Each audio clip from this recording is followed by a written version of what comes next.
Ladies and gentlemen, welcome back to the True Life Podcast. We got a great show for you today. Normally we have been tap dancing around the ideas of psychedelics, and for the first time on the show, I have got someone who has a background in the world of Iboga, a Mr. Levi Barker. He's an Iboga provider at Iboga Wellness Center in Costa Rica. He's helped over 1,200 people work through some of life's most difficult problems with the personal transformation tool Iboga. Levi, how are you today, my friend? Doing beautiful. Yeah, thanks for having me, George. Oh, I'm so excited. I'm so excited that you're here because I've had a lot of people send out some feelers to me and ask me, George, I've been thinking about using these different transformation tools. I'm familiar with mushrooms, I'm familiar with, ketamine, but I don't know a whole lot about Iboga. And you're the first person I've really gotten to talk to about this. So I'm excited to learn from you. Maybe we can start off with your journey. Like how did this come to be? You're in Costa Rica. Like, how did you get started with Iboga? Yeah, wow. So, really, it really did start like a lot of people that come to Iboga or Ibogaine is from an addiction, and so this started very young. Growing up on my mother's side of the family, my grandfather was a heroin addict like for all his life. And even from a young age, like somehow I knew I would go through something like that, but I was also on the search to how to heal the family in some way. And so, eventually I did have my own opiate addiction and did a home detox, which is what they recommend nobody should ever do. And I did. I was pretty desperate at the time. So during that time, I had met my now wife, who's Nicaraguan, Costa Rican, and I was staying in Nicaragua at the time and went to the place we were staying at the time, ended up having the Iboga and going through my own detox experience. And that lasted about three full nights. And on the fourth night, finally got some sleep. And so for the listeners that don't know, Iboga is the only thing in the world that will help alleviate the physical withdrawal symptoms of an opiate withdrawal. And so, the only other thing that does that is more opiates. So Iboga is the only known thing that does that. And many people may have heard of Iboga because of that reason, but Iboga is also just so much more. But it does happen to have this property of being able to alleviate the physical withdrawals of opiates. So I did that, and it did get me physically clean. And from that very first point of working with Iboga, I knew I wanted to work with it from that point forward. And that's when, kind of the spark was in there. But really at that point, I was starting from kind of ground zero. All of a sudden now I'm, not an opiate addict. Now, what do I do? Who am I? I've spent the last 10 years trying to, get away from who I actually am. And it so happens that about a year and a half later, there was a Bwiti shaman. So a Bwiti is a spiritual tradition that follows the path of Iboga. And so there's indigenous and non-indigenous people in Africa that practice this spiritual path called Bwiti that comes from Iboga itself. And so I happened about a year and a half later, after my experience with Iboga, this Bwiti shaman came to Costa Rica and opened up the first kind of psycho-spiritual, traditional-based Iboga center. So before that, there was some Ibogaine clinics around, which is, more like a medical procedure. But he was the first one to come and do it in a psycho-spiritual context. And I happened to meet him. And so he was really the guy to bring it really out of Africa. He was the first one that came that could learn how to speak English, learned, Western culture, and could then start teaching about Iboga, its properties, how to work with it, and really importantly, like the tradition behind it, because the tradition behind the Bwiti is all about living your best life. Who are we as humans? What do we want in life? And how do we make that happen? And understanding that this is the biggest, being given our life is the biggest gift that we can ever be given. So really just cherishing that. And so that's kind of the foundation of that Bwiti path. But that's in a nutshell. So I lived in Nicaragua for about 7 years, and I've been here in Costa Rica now for about 8. And I came to Costa Rica for Iboga. So my partner and mentor, a guy named Gary Cook, he's relaxing in New Hampshire right now. He started Iboga Wellness. So he was a teacher of mine, a best friend. He's now going kind of chilling more out with the grandkids now. He's 71. And so he went back home before the pandemic.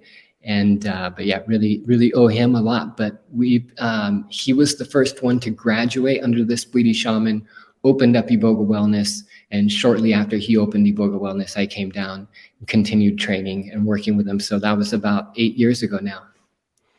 Wow. I've always found it's an amazing story. And I've always found that the people who turn out to be some of the most passionate teachers are someone that has gone through an experience that has got them there. So I'm always thankful to hear, I think there's a difference between someone who is practicing via the pharmaceutical industry, like modern medicine, which there's some good modern medicine, but it always seems more, I can't think of the right word. It always seems more authentic to me when I'm speaking with someone who understands what I'm going through because they themselves have gone through it. And it sounds to me that seems to be what's happening down at the clinic right there. What is the difference between ibogaine and iboga? So in our perspective, it's really, really huge. So, ibogaine is one alkaloid within, say 13 Iboga alkaloids in the Iboga plant. And so that one is especially good for physical detox of opiates and drugs. Here we work with the whole plant. So Iboga is a root bark. So the actual bark from the root of the plant is ground up into a powder, and we serve that off of a spoon, also in capsules. And then there's a way to organically, at least we do it here organically, make an extract, so a concentrated version of Iboga with all the alkaloids in a capsule form.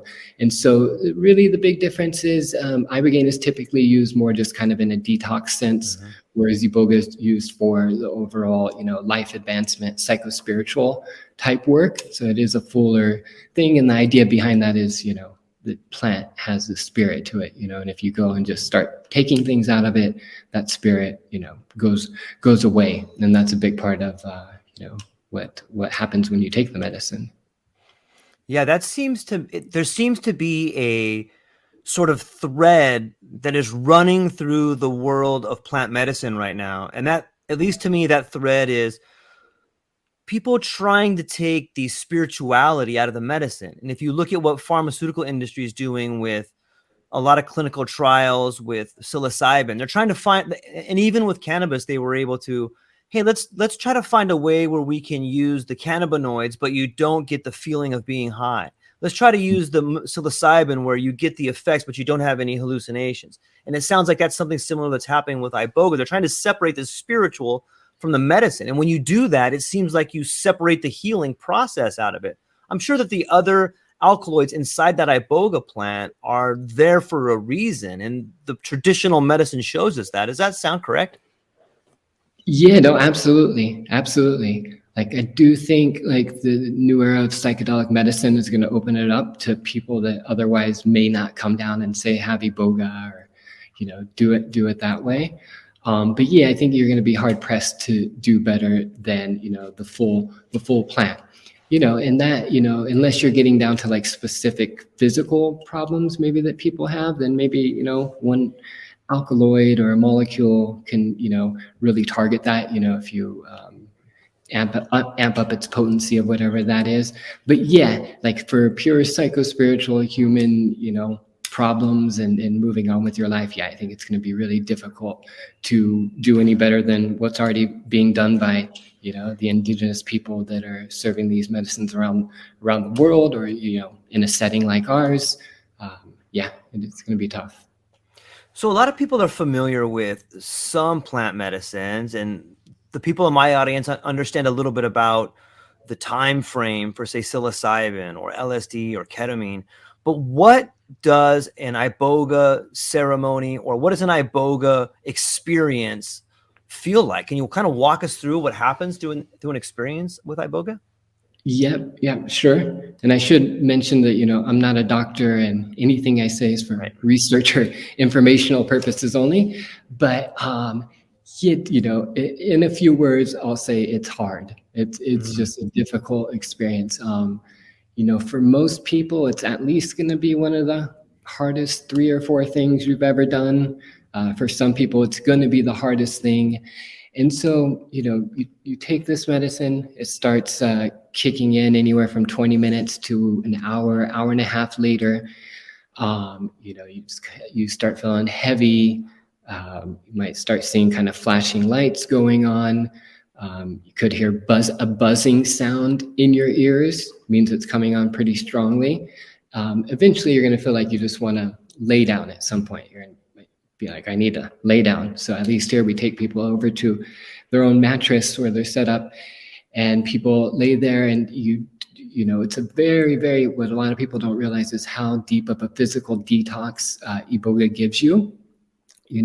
Very careful with saying, it's going to help somebody heal from a certain thing, but this medicine just really detoxes people on a deep level and each time we have a group, like if they're over 35 years old or so, everybody looks like they shed anywhere from 2 to 5 years off their face. Like, it just brightens people up. Their eyes are bright and clear. Like, it's just a very healthy thing. And so, it's really going through the body, and you can feel it going through the body. A lot of people describe it as having like their cells kind of scrubbed, or their DNA scrubbed on a very deep level.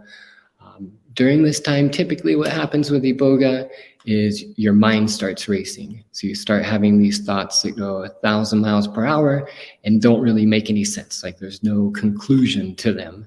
And so that can happen for a long time. So we encourage people not to even pay attention to it. But that's definitely one of the ways Iboga works. And when that's happening, it's very much going through not only cleaning the brain physically, but it's very much going through and cleaning the mind. And all the experiences we've had, the things we've accumulated through our lives, like, it's really going in there and moving those things out. And so it just goes into overdrive that way. And so during this is kind of during the night. We start about 8:30. We go until sunrise the next morning. So then at least here, we then get people up. So this will be about 9 hours later. We'll get people up and kind of take them back to their room for some quiet alone time. And so by this time, not always, it's still very, very intense. But eventually around 11 a.m., 10 a.m., it kind of starts slowing down. And so the first part of the journey is kind of like Iboga going in, accumulating everything and bringing it up to the surface. And then from there, it's time to now get it out of us, but release it and move it on, whether that's emotions, beliefs about ourselves, bad habits, whatever it is. And so typically when that happens, like, those things that we come to Iboga for, whether it's depression, anxiety, those things are going to present themselves in some way. And not in a scary way, not to where you're frightened or, that's one thing I can say is Iboga is not a scary experience. Some other medicines, people can kind of get spooked if they have a lot of it and, just not the right time for them. With Iboga, everybody is very aware and present, but then we have to look at our lives. So this next day, it's really just a deep look at who we are, like all of our faults, everything we've ever done, and it starts, and when those things are going to come out of us, it just doesn't feel good. It's such a deep process. So people we hang out through the very next day and the next night, and eventually when you get to sleep is kind of when the first phase has completed itself. And that can be anywhere from 20 to 36 hours later after having the Iboga. So it's a long thing. Yeah, it sounds like it is. It sounds like it's hard. That's a long time to be going through any sort of psychosomatic ideas. But when you look at it from the point of view as a cleansing or a purge, most fasts are 36 hours, or most sort of any kind of fast like that, where you're really going in and you're doing a full body detox. It takes a long time. It's actually rather fast for a fast, if that kind of makes sense. but it Sure. does seem long to be in an altered state of consciousness. Yeah, no, it is, and it slows time down too. Okay. That's, Iboga kind of heightens all the senses up into, your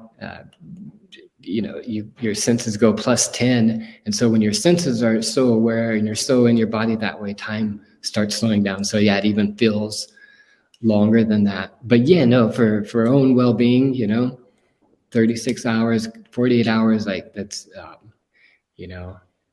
gladly take it to better the life. In some cases where I've found myself in an altered state of consciousness for a long period of time, the difficult parts for me are, if you have an instance where you're going for 10 or 12 hours, sometimes you get to this point where you're like, I just want this to be over, or I'm curious, is that feeling around, or what other feelings are in there? Sometimes the intensity can be so real, at least on psilocybin or other particular psychedelics, that you feel like you're in another reality.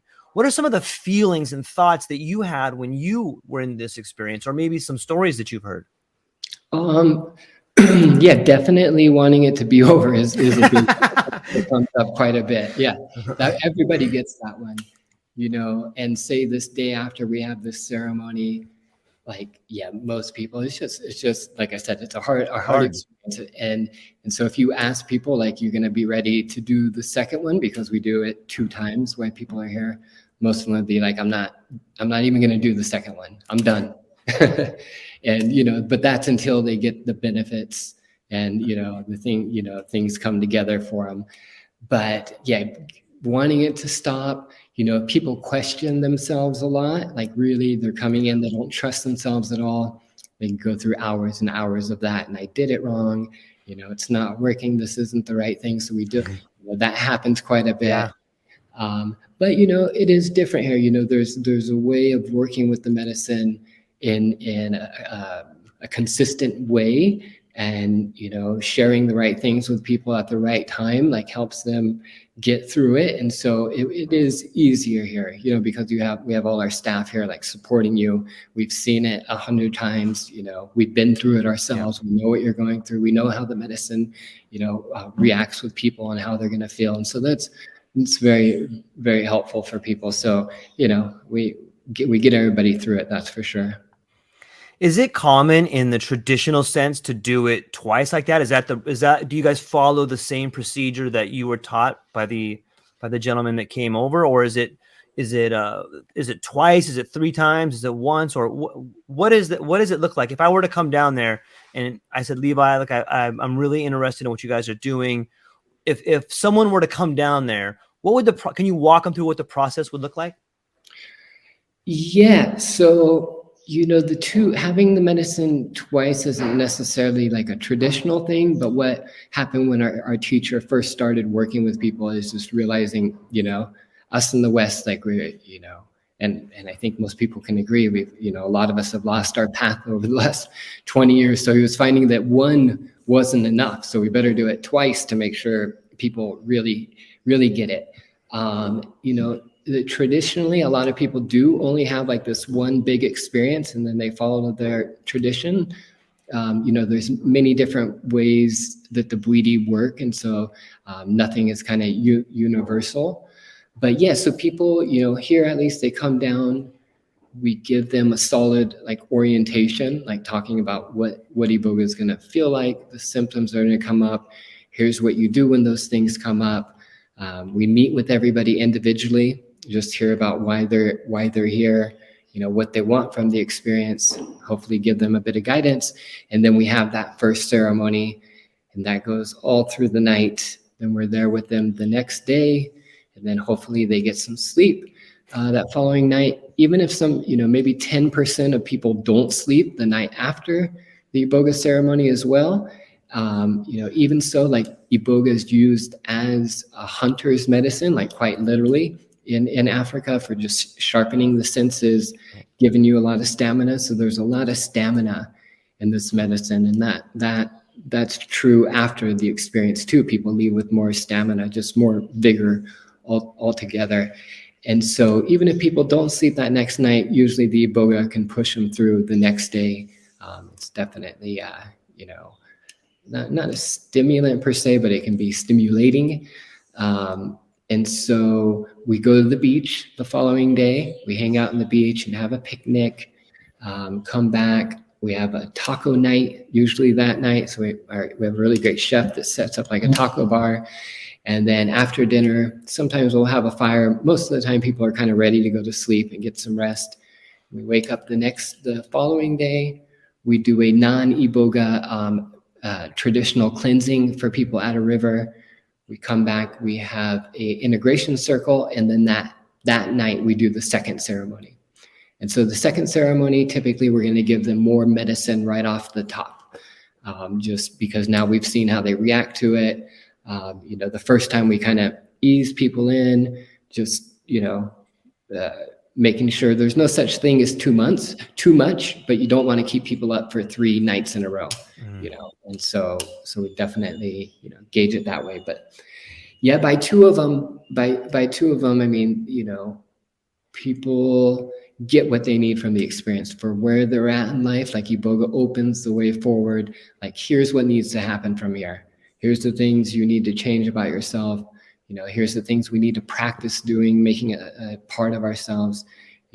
Here's the thing that you have to stop doing, and so you definitely get homework on what needs to happen in life afterwards, and there's no substitute for that time. And Iboga is different than other plant medicines in the sense that it stays in you longer. So if you go, say, have, ayahuasca, San Pedro, peyote, whatever, some of the other plant medicines, like there's definitely an afterglow period as well. But with Iboga, you start getting into the months of it. And so you have this period of guidance from Iboga for 2, 3, 4 months afterwards, where it helps you just integrate and make these things a part of your life that you now need to do. So it's, very, very powerful in that way. So when people leave here, it doesn't just stop there.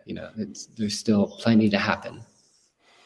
Yeah, it's so fascinating to me to think that someone can come down, and you yourself have experienced this with someone that has be it a peyote addiction, or a peyote, opiate addiction, or a heroin addiction, or gambling addiction, or any of these sort of, demons that lock onto us in our life, that become something that we can't get rid of, that we just become so attached to.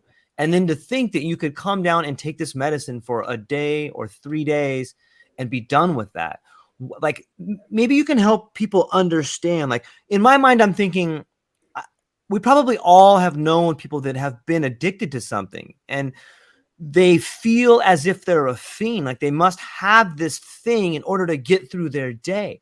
So what goes on in the thought process? Like, how does it just switch over where you're like, I don't no longer need this? Is it sort of a mix of, I don't need this and I've been ruining my life, or I don't need this and I've been hurting everyone around me? But how is that process? How do you get rid of this desire to need this thing one day, and then 3 days later not have that desire? Or do you have that desire but you're able to overcompensate for it or overthink it? Or how does that process work, do you think?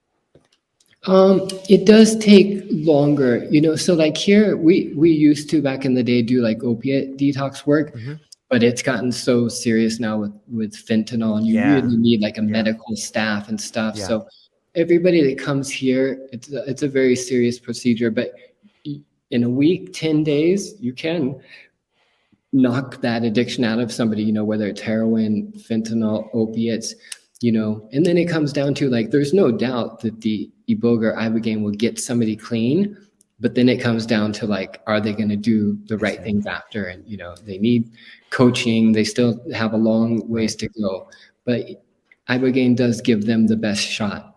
So everybody that comes here kind of, maybe they drink too much, or they may have had a substance abuse problem, but they're clean coming in. So they have a period of clean time. Right. Or our biggest categories, depression, PTSD, anxiety, bad parents, that's one that gets everybody. Just, parents can mess us up like nobody else. And so working through all of that. And so what people see is they start seeing their own fears, how their decisions and actions, can be guided by fears. They really start seeing the beliefs that they have about themselves. And so we call Iboga, kind of like your podcast, we call Iboga the greatest hunter for the truth, because in the end, it's going to blow through the beliefs that we may have about ourselves or how the world works, and just break it down to the core where, it just gives you the truth of something. And we tell people the reason beliefs are beliefs is because we can't fully verify them. That's why they're called beliefs, and so in this tradition within Iboga, it's really about verifying things with our senses. That's how we know the truth. Those are the tools we were given as a human to verify what is real. And just because we think something or have a thought about something doesn't make it real. Like the mind, the human mind can think anything that it wants. So it goes through this, process of just getting down to the truth. And the biggest truth that helps all the humans is what Iboga really does at the beginning is people come through and they've lost their love for life, whether it's however it happened, whether it's through addiction or depression or whatever it is, they've lost the love for life. And through that, time, it's hurt them more and more. And so what Iboga really does is gives them the appreciation of life again. And so, because if we don't have the appreciation of life, like, it's going to be very difficult for anything else to work in our life. Like, we have to want to live, appreciate living. And so in the Bwiti, that's how we talk about, giving thanks for the gift of life. How do you give thanks for the gift of life? You appreciate and value your life. And appreciating and valuing your life comes through the actions that you take. And so, it really inputs that back into people. And like I said, it's going to show them how their own mind works, and they're going to very much realize that a lot needs to change in how they think about things. And so we give people very simple Bwiti tools while they're here on how to think, or, what about this looping thought that we've been thinking about the last 15 years keeps coming up. Like the medicine, the Iboga gives them the chance to fully process that. And so when it comes up again, it could come up again, but it's just not going to give them the same response or emotion inside anymore. They'll see it as a thought and realize, okay, that's a thought. It doesn't really make it real. I know there's nothing there for me. There's nothing left for me to learn from that thought anymore. Now we can let it go and move on fully.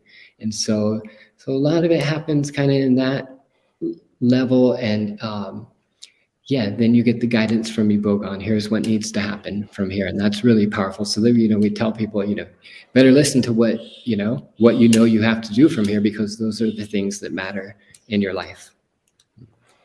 Yeah, that's fascinating to me. It always blows my mind to think of the insights that you get when you take some of these plant medicines. And it seems there's been a debate, at least on the peripheral, about integration and doctors and people kind of going it alone.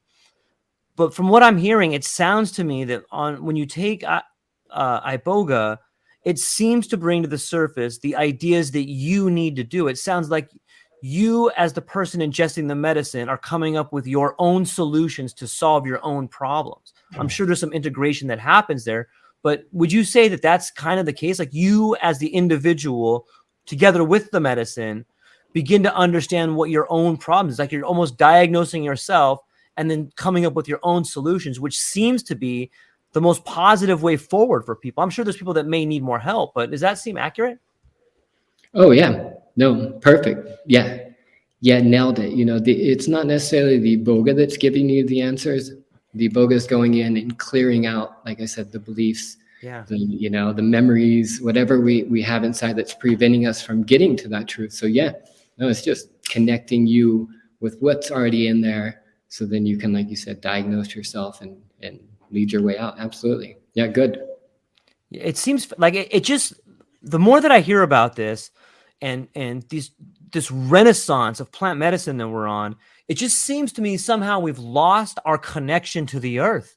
Like, we've lost our way, and we have all these external inputs, whether it's, if you drive down a freeway in any part of the United States, you're just bombarded with billboards and signs and radio ads and magazines, and they're all telling you these just nonsense like you need more money, you're not pretty, you're fat, you don't have enough, no one cares. Like you're just bombarded by so much negativity.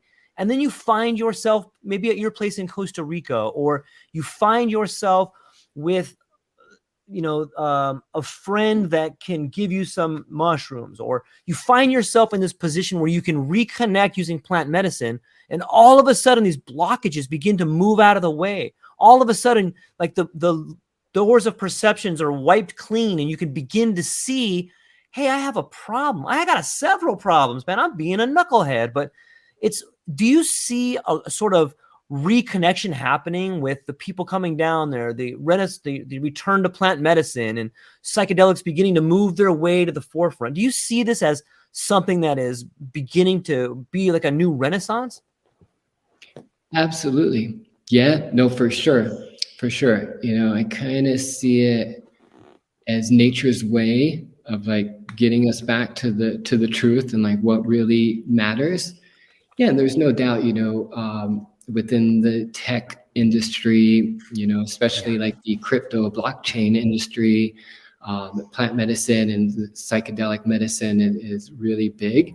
And so that's a real positive thing because, I'm sure it's getting into some politicians now, which will be really, really helpful, So, it's gonna make some shifts as well. So I think overall it's going to be a positive thing. But I think we're just at the start of it as well. I've noticed in North America, there has been a bit of a debate about some people using particularly peyote, because a lot of the indigenous tribes are saying like, look, this is our medicine for us, and we're glad that people can have an experience, but we prefer that if you wouldn't come over here and use this. And in some ways, there's this idea of cultural appropriation and these sort of barbs that are out there. I'm wondering if there's any sort of animosity between people in the West using Iboga and the shaman from where Iboga came from. Is there any sort of problem there? Or, I mean, does that kind of make sense? Is there any sort of questioning going on there?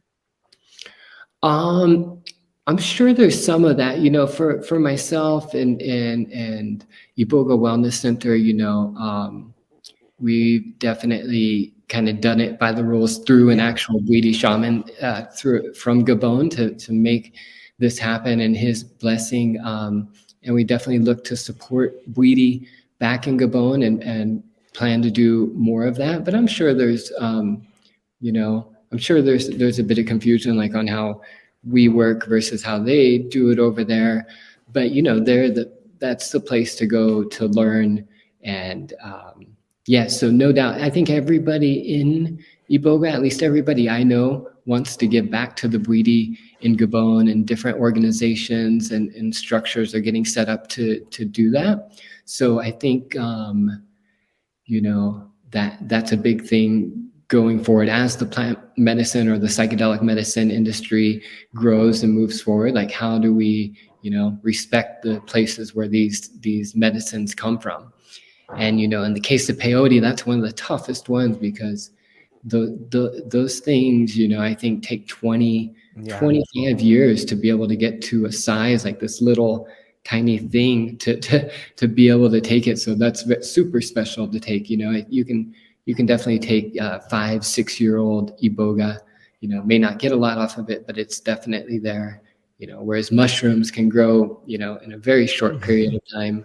So there is the concerns around, the medicines being used, and is there going to be enough of it? And I'm glad Iboga isn't as big as some of the other medicines, like ayahuasca would be. Like, it would definitely put a strain on the supply if it was really, really big. But thankfully now there's more organizations, people growing Iboga. So there's different plantations coming up, which is really good.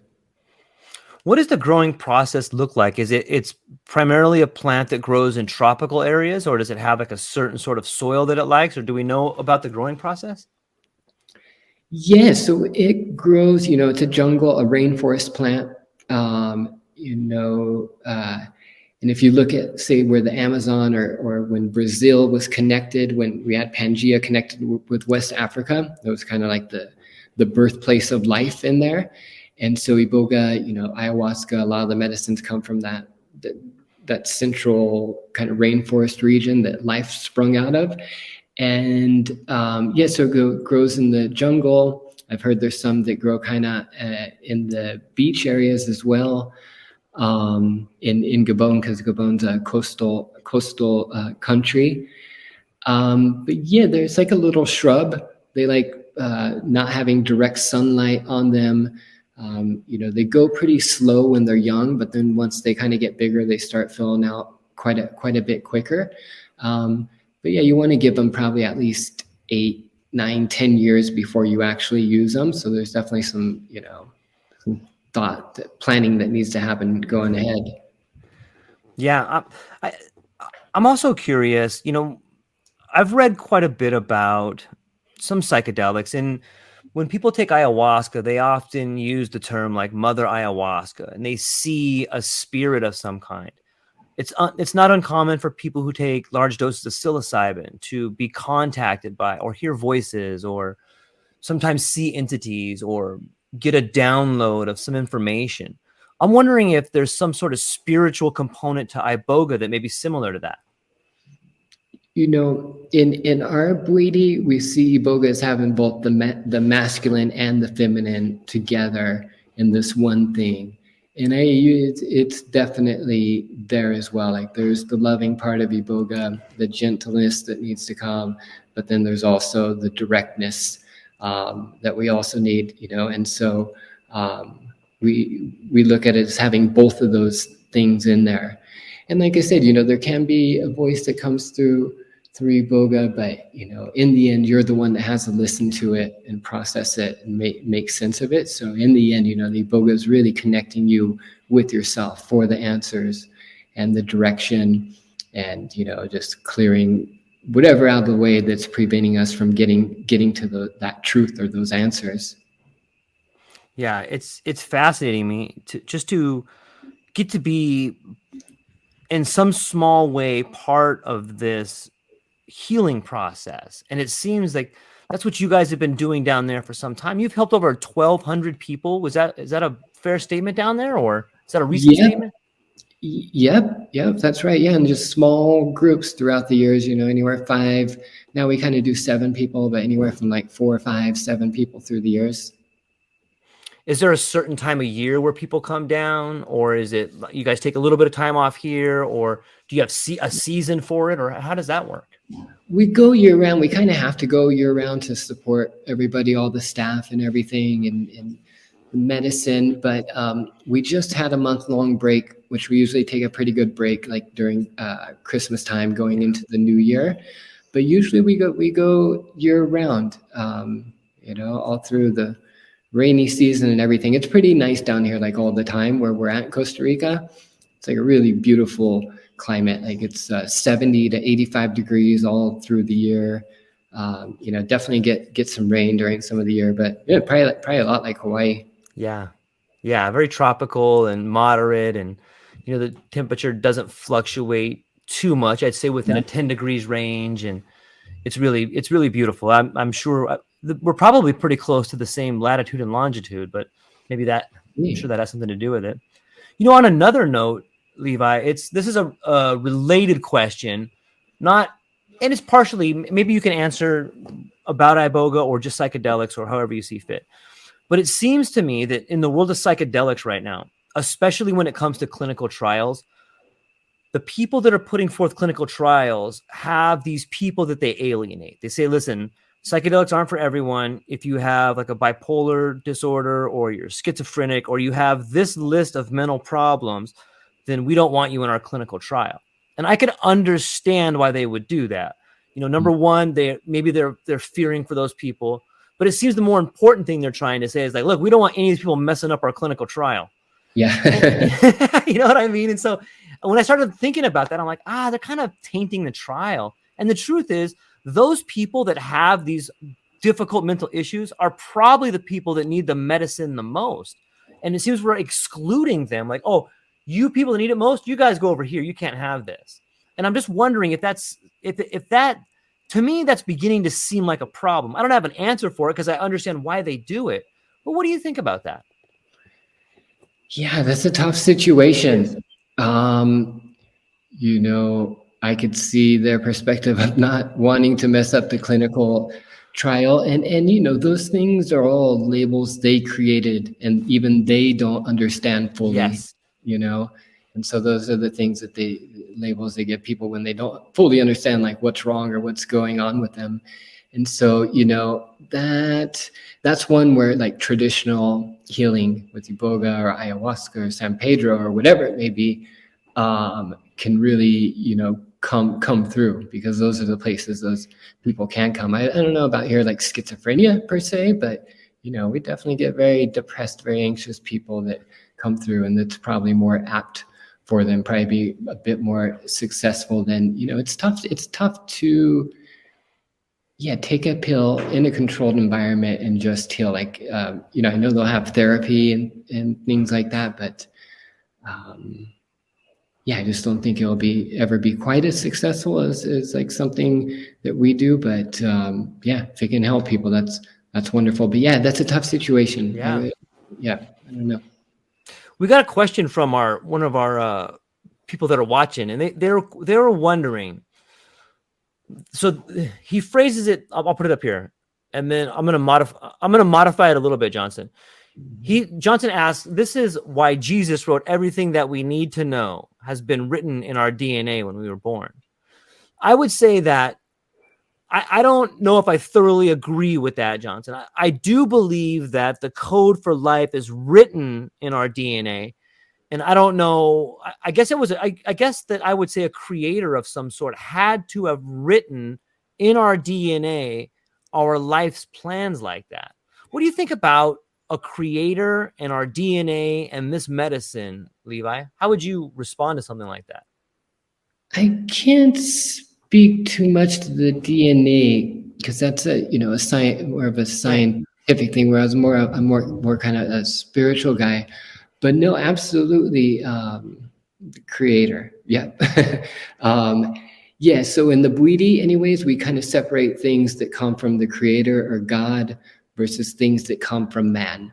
And we've kind of come, instead of trying to figure everything out, we've kind of come to accept that the things that come from the creator or God just operate on a bigger level than we're fully meant to understand. So I will never, maybe fully understand how we got here or how all this happened. But within us, that's what also separates us from the rest of the animals on Earth, is our ability to create. And so essentially our job here on Earth is to create our life and, enjoy our life. This is the chance that we have to live. And, the thing is, like with the afterlife, we can't fully experience that yet. So unless we can experience something, we can't fully know it. And so, but we do know for sure that we have this life to live right now. And our job is to live it, to be here. That's why we're human beings. And so I keep it pretty simple for myself, but I'm sure there's a whole bunch I don't know as well. Yeah. You had touched on this idea of spirituality. And I'm curious if you agree with the idea that what it seems to me, what we've seen over the last 200 years, especially in the West, is this sort of like branching off or this fracture between spirituality and science. And like it seems in the West, we've taken a really hard turn towards the ideas of science, and we've become so specialized that we have taken the ability to see spirituality out of science. And it seems a lot of what these plant medicines are doing are bringing bridging the gap back. I think we're seeing a reconnection of spirituality and science. And it seems in a lot of the mystic traditions that the two were together. The shaman was in a way a scientist. And if you look at what the conclusions that science is coming to, they are spiritual in nature. What do you think is this connection between spirituality and science? I mean, in the end, there's only the laws of nature and operating on Earth, which, you can call science, of course. And, like you said, like, yeah, the scientists of today, at least the ones that are in tune enough spiritually to see the connection of science and spirituality, those guys are, like the shamans of today. And it's just that, say a traditional healer or shaman just has different tools to work with to connect with those codes of nature. And so, a modern scientist has different tools than, say a Bwiti shaman in the jungle of Africa working with the same nature to figure out things out, and like the plants and the things that can help us live better to make our life better. And but no, that's definitely coming together. And I think plant medicine is a big part of what's bringing that together, because they do come from the same place. But I will say that we're not meant to understand all of it. Yeah. We're meant to understand a good chunk of it, but everything, like there's things that happen that are just beyond us, and so figuring out the things that can help us live here on Earth are the most important ones. Yeah, I heard a good quote once that said, life is not only stranger than you imagine, it's stranger than you can imagine. Yeah. Like there's no set of rules that says we should understand what's going on. Like we can't understand what's going on. We don't have a long enough timeline to see the way in which our actions are going to affect not only my children, but my children's children or the planet. If we were able to look back on a long enough timeline, things would probably make a lot more sense, which sometimes you begin to get these insights on a psychedelic, like, oh, I get it. As above, so below. The same way that the water drops down the path of erosion from a glacier to the bottom, so too do I live my life. There's the same hangups there. And if you concentrate enough on the world around you, you can really get some answers. I think that this takes us back to what you were saying about Iboga, and that you come to the solutions for your own problems. I think that the knowledge for all of us it's not so much that you learn it from a school, but that it's revealed to you when you have an open heart, when you have an open eyes, and when you're in the right setting. I think the knowledge is revealed to you. What do you think? No, absolutely. These medicines, through working with the medicine, you figure out the setting and what needs to happen, in order to make the healing and the learning happen. And, like I said, we all live within the laws of nature. And that's one of the biggest things that Iboga teaches, is we have to operate within these laws of nature and, our abilities as humans to live. So it keeps it very simple in that way. But the setting is really big in all these experiences. I'm wondering, Levi, in your journey, after you had had your Iboga experience that helped you get rid of the opiate addiction, what do you think was the most difficult part of that journey? Of like during the actual taking in the medicine, like the detoxing part of it? Well, first off, the detoxing part, and then maybe the psychological part of it afterwards. Oh, okay. Yep. Yeah, the detoxing part, I mean, that's just hard, for people to know, like whenever you do take Iboga or Ibogaine for, say, an opiate detox, it's a very, very different experience than taking it, say, for psychospiritual, life advancement type purposes.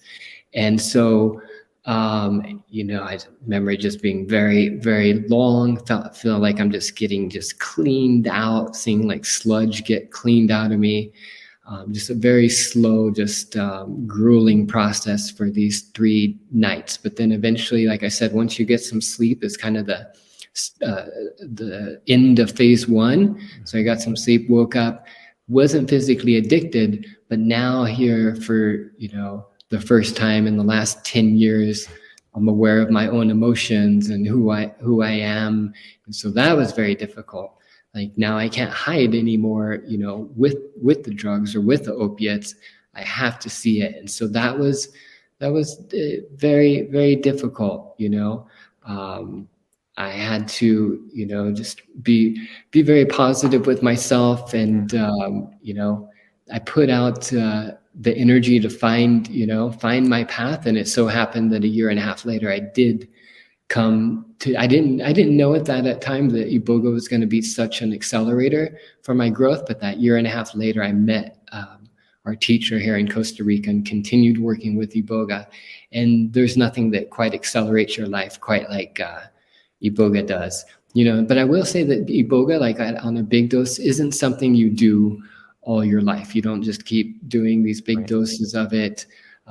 Through my 13 years of being involved with Iboga, I've had like 8 or 9 big experiences through the years. It's probably been 3.5, 4 years since I've had kind of a bigger dose since. So eventually the Iboga teaches you how to fish, teaches you how to think and how to be. And then it's, up to us to then, like I said, practice those things and make them a part of us. What was it like to, like, you have this addiction to opiates, and then you go through the cleansing, the purging process, the learning process, and the healing process. Do you remember what it was like when people saw you for the first time where you weren't addicted? That seems like it must be a pretty powerful experience. Yeah. Some people could tell, like at that point. So I went through the whole thing. So initially I'd broke my wrist snowboarding. And so to start, at 19, started taking Percocets, and that went on for a while, as long as I could find the pills. Then all of a sudden the pills don't work anymore. And so then at that point was when something called buprenorphine came out. And so that's kind of like Suboxone without the thing that you don't want if you're trying to have opiates. I think it has, has some sort of blocker in Suboxone. And so then I had that, and then we couldn't find those anymore. And that's when you go to heroin. That's when it goes really deep. And so I'd kind of gone like this, and went a couple times like this, but could never fully come out. And so even though I was in an addiction like that, like most people probably wouldn't notice, too much. Like I wasn't, I don't know, most people just wouldn't notice. And opiate addicts can be like that. Like they can seem pretty normal, unless they're, living on the street and, track marks all over. I'm like, but then, it took a while, even with Iboga, like just learning who I was, what I wanted in life, which in the Weedy we talk about are the 2 most important things, like really knowing who you are on a deep level. And then once you know who you are, you can know what you want in life. And because once you know those 2 things, like you're not confused about anything anymore. You know who you are, you know what you want in life. And so then you just go and you track it down. You take the small steps each day to go get those things that you want. And so that, there was a couple years of figuring that out, like figuring out who I was, like processing the emotions. This is why I'd been an unhappy kid. This is why I was so awkward in a young teenager years, and, going through the whole thing.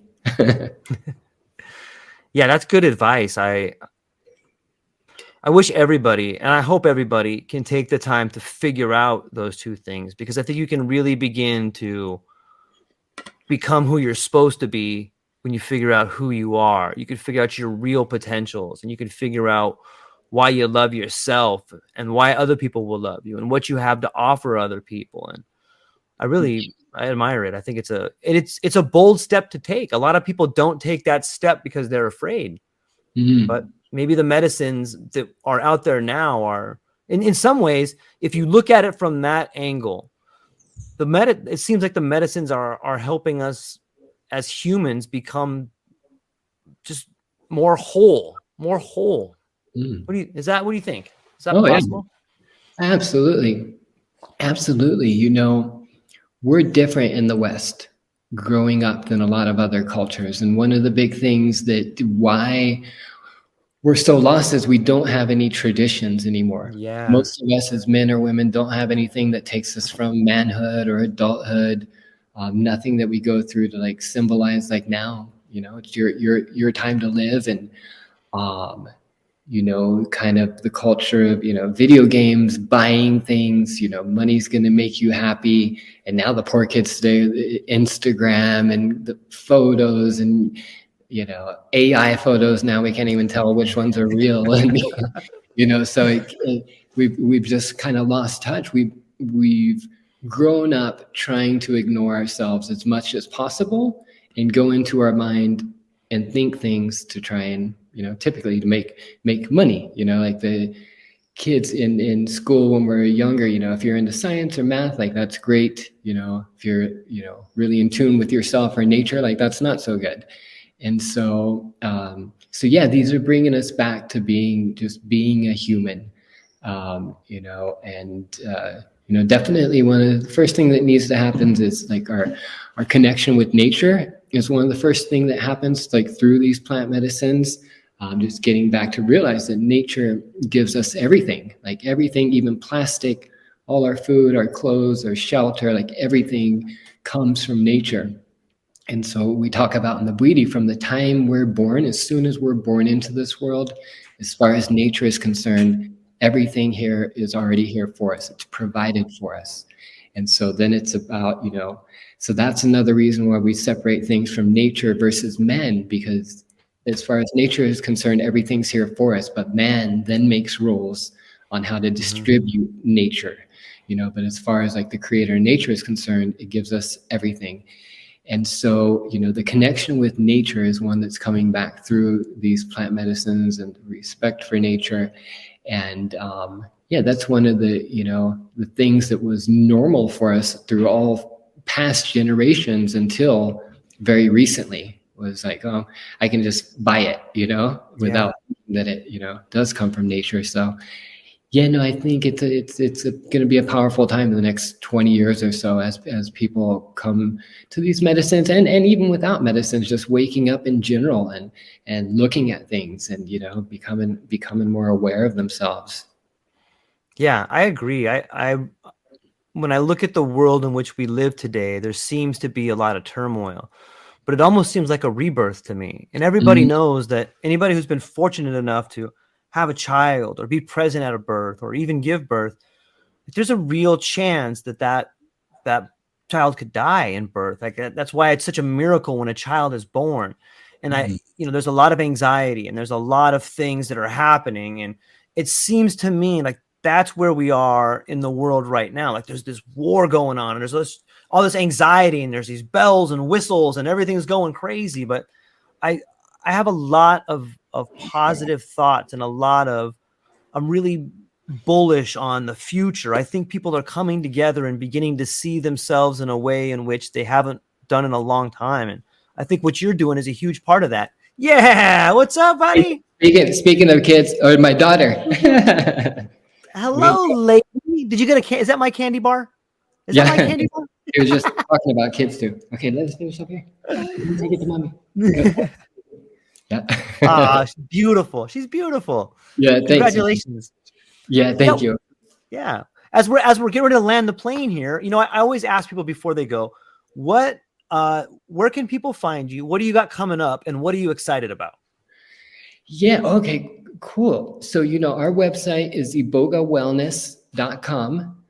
We have a lot of information on there about us and Iboga in general. Let's see, what do we got coming up? We're going to start doing more trips for people to Africa, to Gabon, to experience the medicine. So if they're interested in that, definitely get in touch with that. And so usually that'll be like a 10-day thing. For us here, we operate year round. And go and live. This is our shot to live and be here on earth. And, whatever that means for you, whatever's going to make you happy, go get it. And understand happiness doesn't just happen right away. There can be some things that we need to get through to get there and on the path. And so, you just keep pushing forward little by little, being, and not hammering yourself along the way, not abusing yourself on the way. So yeah, thank you to everybody for listening. Yeah, thank you everybody. All the links will be in the show notes down there. And if you have any questions, reach out to Levi. He's a really cool guy. I'm sure he'd love to talk to you. I'm sure he'd love to talk to you about any issues that you have going on and to see if the Iboga treatment is right for you. Reach out to him. Thank you for watching the True Life podcast, and thank you for those who are participating in the chat. And we will be back tomorrow with another podcast for everybody. Thank you so much to everybody. Aloha.